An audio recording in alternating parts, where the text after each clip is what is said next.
everyone. I'm Cindy Whitney, welcoming you to this episode of Discovering Laguna Woods. Today, we're going to be speaking with a psychotherapist, author, and board-certified coach, Eileen Lenson, who has dedicated her 30-year career to helping people who are experiencing hardship and adversity. Eileen is going to help us to understand how to develop coping strategies and resilience. It's a large topic, so we're devoting the whole 30-minute show to our conversation with Eileen today. So stay right where you are, and we'll be back with Eileen Linson. Stay right there.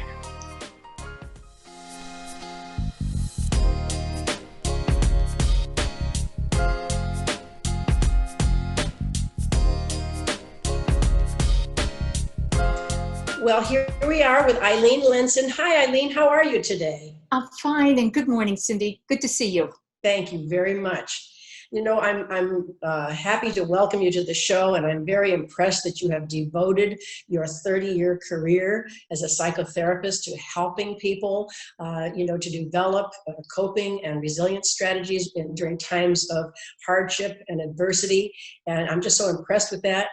But what I want to start talking about today is in having conversations with you recently and reading your work, which is outstanding, by the way, I noticed that you're not asking us to invent new things or reinvent ourselves, but rather you're saying that we can go inside of ourselves and tap into those abilities and those attributes and those behaviors that we already have and find new ways to think about them. Maybe reimagine them, maybe reinvent how we think about them, look from a different vantage point, as you say, and try and see benefit so that we can tap into the courage that we have and mobilize these things and find resilience. Now, does that sound anything like what you're trying to do? Sounds like you've written a book. I'll put something on Amazon for your book. But that's what I got out of it. Yes, you really caught that adversity is just so overwhelming to us. You know, our brains are wired so that it is in control. We like predictability. We like to know what's going to go on. And when something traumatic happens to us, it's kind of the brain sees it as sort of we're going haywire here. What are we going to do? And there's a divide in the road that we can take. We can go down this path or that path. This path, keeping our thinking and thinking about new pathways we can go through that will help us bring out the best in us and bring out the best possibilities is what you talked about. And hopefully, we can talk about how to go down that path, but then the other path is one in which we get overwhelmed by uncertainty, by confusion, by fear, and then that could become a downward spiral. And then it becomes more chaotic, and we start making maybe impulsive or poor choices. And then we're not able to reach the goals that we would hope had we gone down that other path. So you're finding that when people become aware that they have more control over their attitudes and their beliefs and these views that they're taking and sort of becoming rigid in some cases, that they can come back from that and find a way to look at what's happening in a very different way. Is that kind of? Exactly. And the beautiful thing is, no matter how we're looking at it, sometimes we might just surrender and say, well, I've tried already, or I'm tired and I just can't keep trying to make it different or better for myself. Or worse, maybe I don't deserve the happiness. And that's very defeatist and will create a depression in people and a hopelessness. And so if we can learn how to learn and recognize that even though we made mistakes in the past, it doesn't have any bearing on today. That today we're able to develop that courage that you talked about, make better choices for ourselves, and have a positive outcome. Because actually, it's not even dependent on our IQ, our DNA, any personality traits. We're all equal in that we have the opportunity to move forward. Yes, but I imagine there is something that influences this, and that's what I wanted to mention to you too. You know, we here in Laguna Woods are a very specific demographic. Mhm. We are representing 5 decades of experience, from 55 to 105 plus, of life experience. And with that, we're looking now at these external challenges that we're trying to deal with. There is a pandemic. There are climate events. There is a contentious political season. There's lots of things, and plus that's on top of just the normal things that are happening to us as human beings as we age. So there's lots of things that are happening to us, and I think people now.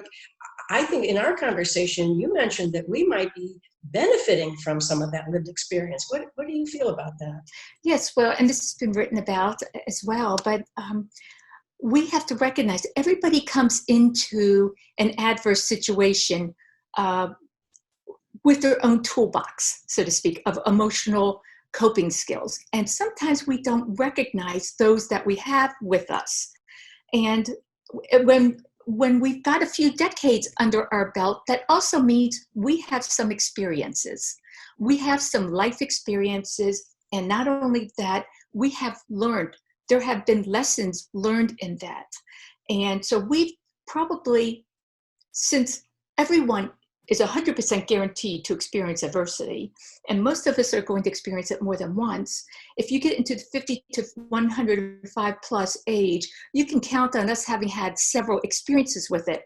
But we tend to be a little bit oftentimes negatively oriented, and we're focusing on what we fear, what we don't have. And so it's worthwhile taking an inventory of, well, I had this situation before, and what did I do? What are the lessons learned from that? What didn't work? Well, let me abandon that and not try that again. And what did I do well? So people will recognize, the Laguna Woods residents can recognize that they may even have some advantages over in this situation that others don't. And for instance, oftentimes not dealing with, there's less financial insecurity. Not as concerned probably about losing a job. Balancing raising children and holding one's job in the home. I have a client, she told me how she had to she's a social worker, and she had to work with a client on the phone from her closet. And after a while, the closet door opened and there were little fingers coming in to her. You know, it's disruptive, and that's the reality. And that's something that a lot of Laguna Woods residents are not dealing with. And so what that can do for us is then it can help us establish a gratitude. When you said that, I was thinking what I would give right now to have a tiny little grandchild hand coming through the doorway while I sit somewhere. It just sounds so appealing, because I don't have that, But you know what? And I think what you just verbalized is what's going to be felt like a lot of people. There's a lot of envy going on. People who were overwhelmed with too many stresses during the day are envious of people who have the leisure time. People who are living alone or just with an individual are missing the pods of people that others have developed and have opportunities to. So there's losses. I don't mean to minimize that at all. It's no. Yeah, and there are losses, yes. Yes, I wasn't implying that you did. And just when you said that, I thought, oh, that sounds so nice. Another thing that is hard for us to do, hard for anybody to do at any age, I think, is in a situation where it's very large and it's, as I say, it's a collective experience. We have to trust people. And sometimes in an adversity situation, it's hard to trust people. We were putting the solution in somebody else's hand. Is that a factor? Yes, because when we're overwhelmed, we tend to pull within ourselves and become more self-absorbed. We saw this with the articles about hoarding in the stores. People were becoming more self-absorbed. And then it started to lessen up and people can look elsewhere. But I think what you're also touching on is the importance of our social network. And this was really driven home. I heard a news show that interviewed Rudy Giuliani a couple weeks ago. And he was the mayor of New York City when the World Trade Centers were hit by the airplanes. And he stepped out of his office and saw the horrific apocalyptic type of experience that so many saw, and actually we all saw it throughout the world, which was fire in the building, pieces falling down, buildings hitting people, and they're dying. And he saw a man jump from the 101st floor of the World Trade Center because of the flames. Giuliani was with his police commissioner at the time. And so he turned to the police commissioner and he said, we are going to have to remain calm. We are going to have to make the best decisions. And then we are going to have to pray to God because some of those decisions won't be the best decisions. And so when you unpack that, you can see that what did he do? The first thing he did was he turned to someone else that he had already some history with and could trust. So we need to pull and think about who is there? Kind of like that old Rolodex, flip back in it. Who can we turn to that's going to provide different needs in our lives? It might be social or emotional or information. It might be someone who can help us talk through something. For instance, a lot of people have been afraid to go to a doctor and they've been putting off medical care. Having someone to talk through and problem solve with that. Well, maybe make the first appointment of the morning. Or are all body parts equal? What can you? Okay. And some things we no.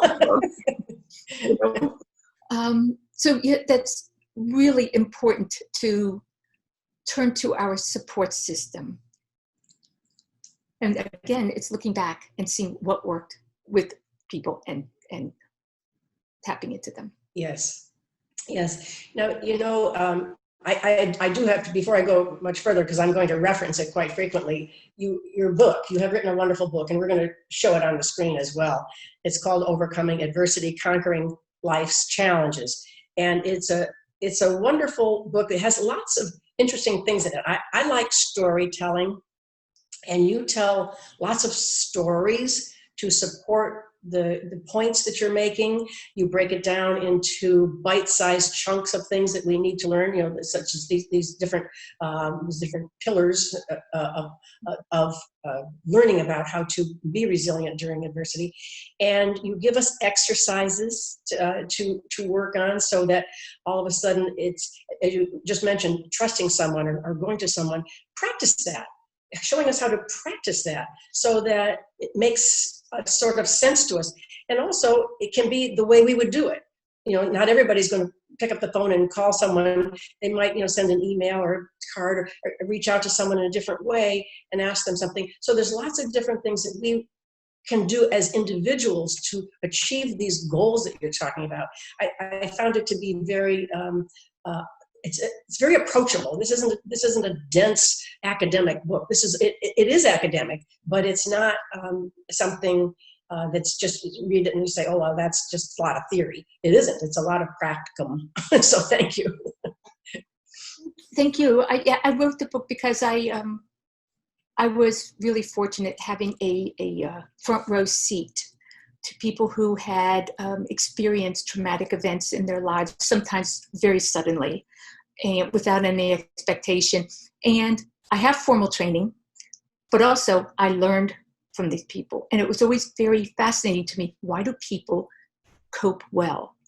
And as you saw, I was careful not to lead the people I interviewed, but most of them ended up saying, and I'm glad it happened. In other words, what they were able to do, the people those who found resiliency were able to find the gift in something horrible that happened to them. I think you gave a couple of examples of that too. MAD, the Mothers Against Drunk Driving, and the Amber Alert system came out of terrible tragedies with drunk driving accidents, killing a child, and child abduction and so forth. And so you're saying that those people can then rise up from this horrible experience, start something that would prevent, as much as they possibly can, that from happening to someone else. And so that there's some benefit in having this experience. And we can all learn from that. And that's just major social change that happens as a result of something that is terrible. So there's lots of ways to look at these types of things. Yeah, actually Sandy Hook Elementary School, Yes. was the site of the worst school shooting. 26 people died, adults and children. And out of that, virtually someone from each of those families has gone forward and done something productive. It could be gun control or mental health interest. They've all gone forward, training, writing, research. And that's how they were able to find some meaning in this. Yes. I think that's so important to know that it really is, that people, are using that to move the ideas and concepts forward and make change so that it won't happen again. Hopefully, I mean, it's we can do what we can to make sure things don't happen again. But of course, the 9/11 and Sandy Hook, those are really big events. Even on a smaller level, for us in our own homes, Yes, we can find that some purpose in this situation, extended situation that we're living in. oh, absolutely, absolutely, yes. And I think that's our task at hand. I think so too. It's funny because we were talking about grandchildren before. I have found that during this situation, I have been able to call my daughter-in-law and my grandsons, who are 11 and 15, and tell them this is going to be all right. Because they're not sure. They haven't gone through things like this. They're at home and being homeschooled and all of this disruption and not doing this and not doing that. And it was okay for a while, but now, all of the children everywhere, they're saying, okay, I'm tired of this. And so to tell them that, stay the course, this is going to end, it's going to be all right. We just need to do what we're supposed to do. And, things will be all right. And that's the lesson you've got to take away from this. In the meantime, what are some positive things you could be doing? So the oldest one now, has been working at a food bank 5 days a week. So he's found his purpose. They're trying to make something good come out of it. And so I think that's how we can help others. That's going to be his personal legacy going forward. He's going to think about how I came out as myself and helped others. And the beauty of that, and good for him, kudos to your grandchild. I think when what that does for us then is it helps us look at what we do have. 15, did you say he is 15? Yes. That's a hard age to be so isolated from others and be at one's own home. That's the point where they're individuating more. But whereas some teens or any of us might be focused on what we've lost, he's able to focus on what he can do for others, which then can help him feel gratitude for what he has. He has food himself, but he can help others. And then the beauty is gratitude helps us be thankful and then optimistic. Yeah. And that optimism is that gift that helps us go forward and try new things, like to be courageous, as you mentioned early on. Yes. To try something new and step out of our comfort zone takes courage.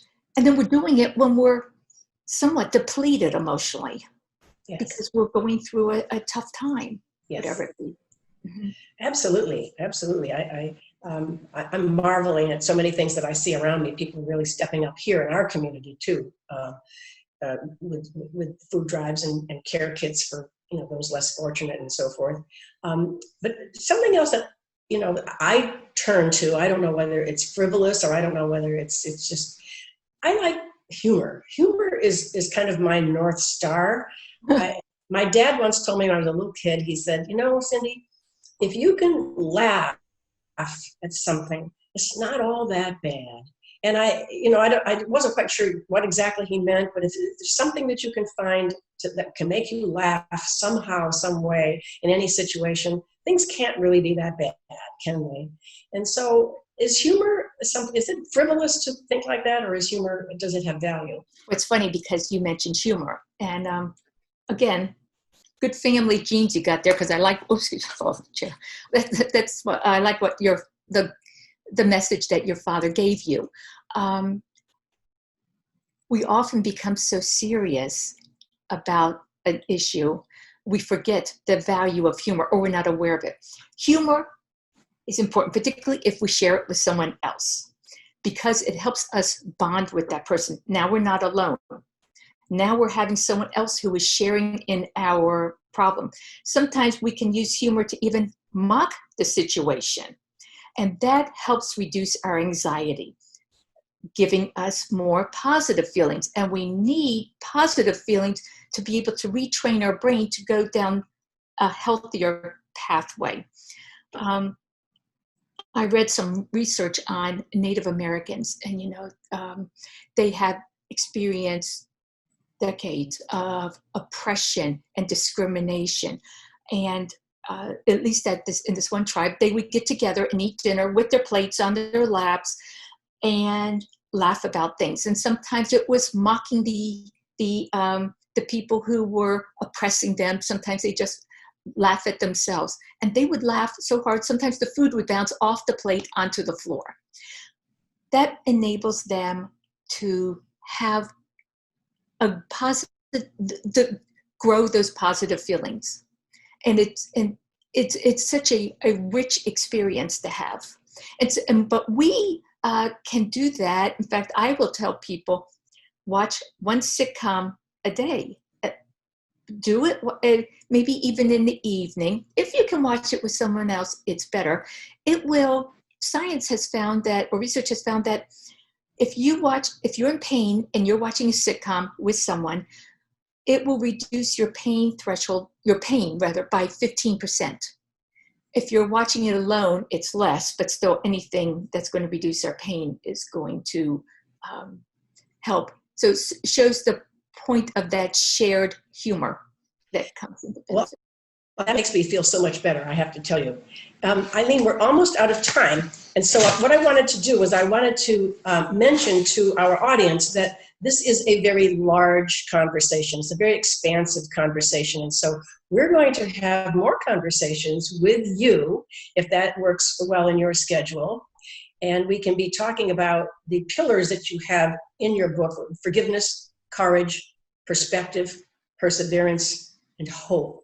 And all of those things, we'll take those topics and we'll be taking them apart and looking at them and examining them and giving them meaning in our lives. And you're so generous to give us that time. And so we're hoping that we can start that very soon, depending on your availability. How does that sound? I think it sounds wonderful. What a terrific opportunity. I'm very happy. Looking forward to sharing this. Oh, good. Having these conversations with you.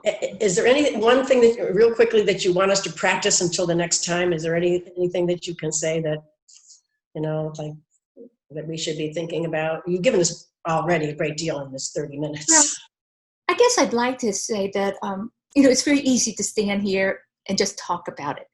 And we have to recognize that rebuilding our lives after a traumatic event, and this one is unprecedented because it continues, it goes on, and we haven't found the end of it yet, isn't easy, but it's important. We can't just close our minds to everything or close the door to it, and it's not done. Moving forward is not done without difficulty. And so we have to recognize that it's worth the opportunity. And what we can look for, I guess, is opportunity to change or shed that which isn't working for us anymore.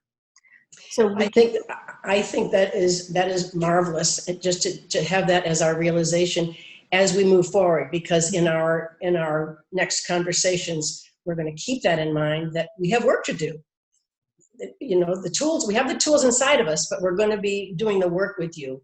And I can't thank you enough for coming on the show with us today and just being so inspiring. And we're going to show your book. And I also want people to know that you're teaching a class at UCI, Osher Lifelong Learning Institute, in the fall semester starting in January. And I think that that's worth someone investigating that. If you still have open seats in your class, I don't know. It's Zoom. It's no, well, okay. I didn't know if they had a cutoff. You know, we'll fill the screen. Okay. All right, Eileen. Until next time, I wish you a good day, and I look forward to our next conversation. And I hope that you are well and safe. Thank you, Cindy. To you too. Thank you for having me today. It was a pleasure. Of course. Talk soon. Bye-bye.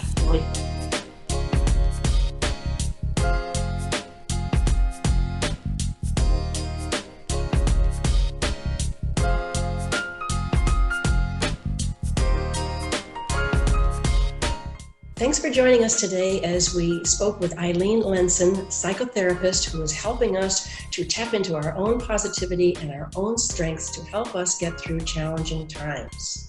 Eileen will be joining us again because this is a very large topic, and we'll be speaking with her on subsequent episodes. We hope that you continue to watch Discovering Laguna Woods on Wednesday and Sunday mornings at 9:30 a.m. and anytime on YouTube. We hope that you develop your resilience skills in the meantime and that you take good care of yourselves. And remember, we are all in this together. Thank you so much and take good care.